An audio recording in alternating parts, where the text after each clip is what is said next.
My wife has been peeking at me from around corners and behind furniture. It's gone from weird to terrifying. My wife Lynn and I have been together for 6 years and married for 11 months. Our entire history together has been very normal and never once have I noticed any weird behaviors or red flags. I can't stress enough how out of character this whole thing is for her. Lynn is very kind, intelligent and thoughtful. She's always been the no-nonsense type of person. Being childish, or trying to scare me is not something she'd normally do. She doesn't even like watching horror movies. When we first started dating she agreed to watch The Shining with me because she knew how much I loved horror. She was so scared that she didn't even make it through half of the movie before we had to turn it off. She isn't into anything creepy, and has never been into pranks. It's just not her cup of tea. And that's fine. But that's what was so strange about this. It's just so unlike her. I should also add that she never had any mental health issues and as far as I'm aware it doesn't run in her family. I know some people are able to hide their mental health problems, but in the 6 years we've been together I think I'd have seen some sort of sign. 2 months ago, I was in the kitchen making myself some coffee before work. I was running a bit late that morning and knew I wouldn't be able to make it to Dunkin' Donuts for my usual morning fix. I took a sip of my coffee as I hurried down the hall towards the front door, when I happened to notice Lynn peeking at me from around the corner ahead of me. I could only see her eyes, and a strand of her long dark hair hanging against the wall. The rest of her body was concealed behind the corner. I nearly spilled my coffee when I saw her. I did burn the poop out of my lips. "Geez, Lynn," I said, wiping a few drops of coffee from my pants. "You scared the poop out of me." She immediately popped out of view like a little kid that had been caught. I heard her scurry off towards the living room, and by the time I got to the front door she was out of sight. It was really weird, and just totally out of character for her like I said, but I also found it kind of funny that she was being more playful and a little less serious. I shouted that I loved her, and called her a weirdo. As I shut the door behind me I heard her laughing. Her behavior was a bit odd, but it certainly wasn't something to call a priest over. I forgot about it by lunch and by the time I got home she was her normal self. I didn't bring it up and neither did she, and life went on. The next incident happened 3 days later. It was around 2 a.m. and I had woken up to get a drink. I was standing at the kitchen island, jug of OJ in hand, when I felt a strong feeling that I was being watched. For whatever reason I looked down at the floor and saw my wife's smiling face staring back. She was peeking at me from the other side of the island, staring up at me with wide unblinking eyes and grinning like the Cheshire Cat. I screamed. I'll admit it, not out of irritation but fear. For some reason at that moment I was scared. At the sound of my scream Lynn scuttled backwards out of my view, her hands and feet smacking the tile floor as she hurried out of the kitchen on all fours. I didn't run after her, or even yell after her. I just stood there frozen in shock, wondering what had possessed her to do that. It took me a little longer than I'd like to admit to go back upstairs, but I eventually did. When I got to our bedroom, Lynn was lying on her side,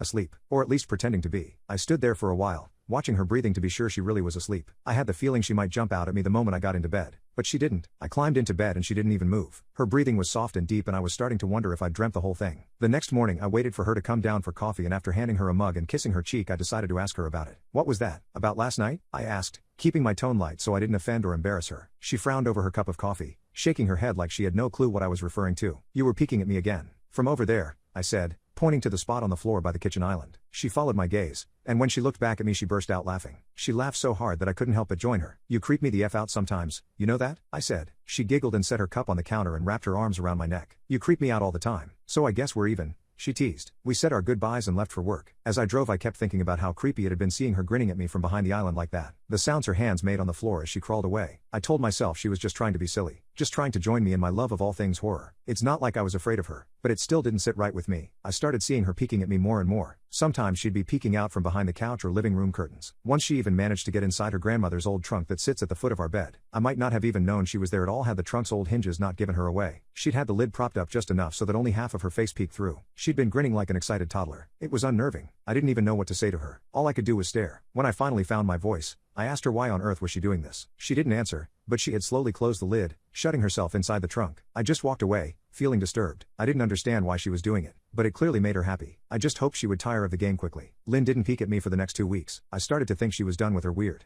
prank and I was relieved. We were watching a show on Netflix one night and I jokingly said that I hadn't seen her peeking at me lately, and that she must have given up on her spy game. She looked up at me with a small smile and said, "Maybe I've just gotten better at it." I didn't say anything but I wondered whether or not she was joking. For the next few days I couldn't stop thinking about what she'd said. Was she still peeking at me when I wasn't looking and I just hadn't noticed? And if so, what the hell was she getting out of this? I started to feel paranoid, constantly checking whether she was watching from around the corner, or behind a door. I was jumpy whenever I was home and she wasn't in full view of me. I felt stupid and a little crazy. But after a few weeks without another incident, I began to relax. I stopped checking behind furniture and walls and told myself it was just a bad memory. Then a few days ago things got so much worse. Lynn left to go to a friend's, and I lounged on the couch and played a couple games on my laptop. Around 9 p.m. I hopped in the shower and as I was washing the soap from my hair, I felt that awful feeling that I was being watched. I slowly opened my eyes and almost had a effing heart attack. Lynn was peeking from behind the shower curtain, her entire head stretched into the shower, leaving just her body outside. Her long dark hair hung against the curtain, the ends dripping with water. Her mouth hung open in a terrible grin, eyes wide and red, as if she hadn't blinked in a while. I screamed and jumped back against the wall. She didn't move nor did her smile waver. Her makeup ran down her cheeks in 2 black streaks. She looked giddy and completely deranged. I was effing terrified. We stood like that for a few moments, neither of us saying a word. Finally, after what felt like forever, she slowly pulled her head back out of the shower,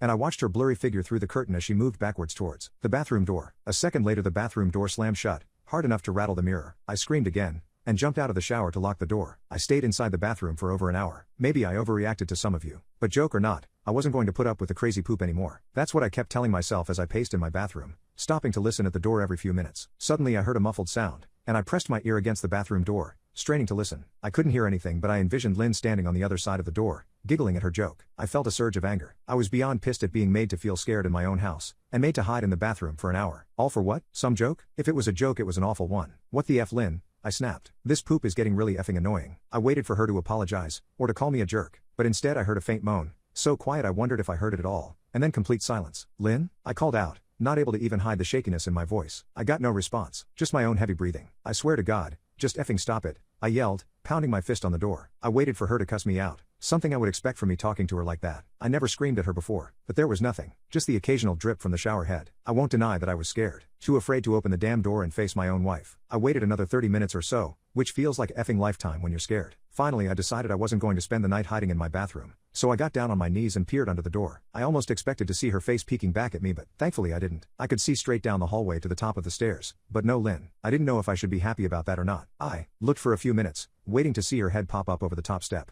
but it never came. I stood up, my hand hovering over the door, and mentally prepared myself to open it. I slowly turned the lock with shaky fingers, and was about to yank it open when I heard a sound that still makes me feel nauseous when I think about it. A moan, louder than before, but this time I was able to tell just where it was coming from. I turned my head to the closet door as if in slow motion, and locked eyes with my wife, who was peeking out at me from the slight gap. Her eyes were still wide as ever and her mouth was hanging open in the most grotesque gaping smile I'd ever seen. I didn't even scream. I was too scared for even that. Her hands were clasped to her chest, body trembling with sheer delight, as if she could barely contain her excitement. A short raspy moan bubbled up from her throat, deep and raw, sending a shiver through my entire body. Somehow I found the ability to pull the bathroom door open and ran as fast as I could all the way down the steps, snagging my keys and phone from the table in the living room before running outside to my car. I could hear her shrill laughter behind me, but I didn't hear her getting closer. I didn't bother shutting the front door. I drove away from the house faster than I legally should have, shivering the entire time, either from fear or the cold, maybe a little of both. I hadn't grabbed a coat or even a pair of shoes.